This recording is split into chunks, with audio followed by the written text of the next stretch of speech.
হারাম হালাল তমিয়জ নেই, জালো মন্দ যাচাই বাছাই নেই, সুদের পর সুদ, মিথ্যের পর মিথ্যা, জেনার পর জেনা, জুলুমের পর জুলুম, হারামের পর হারাম, নামাজ ছাড়ার পর নামাজ ছাড়া, এবং একটা নাফরমানকে দাঁড় করান আর একজন নেককার প্রতিনিয়ত যে আল্লাহর বিধান থেকে এক তিলও লড়ে না এমন একজন মানুষকে দাঁড় করান।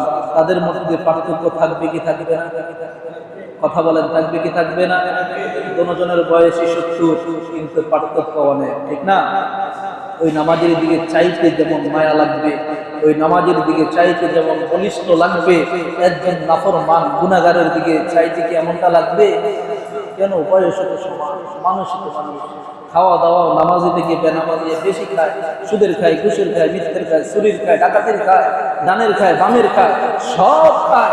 নামাজি থেকে একজন গুনাহগার আরো বেশি খায়, তাহলে ওই বেটার গায়ের বল বেশি না থাকার কথা, গায়ের শক্তি বেশি না থাকার কথা।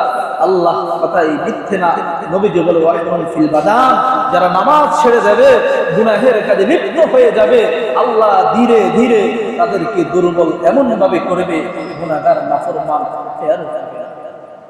এরও পাবে না, তার জিন্দেগীর চলতে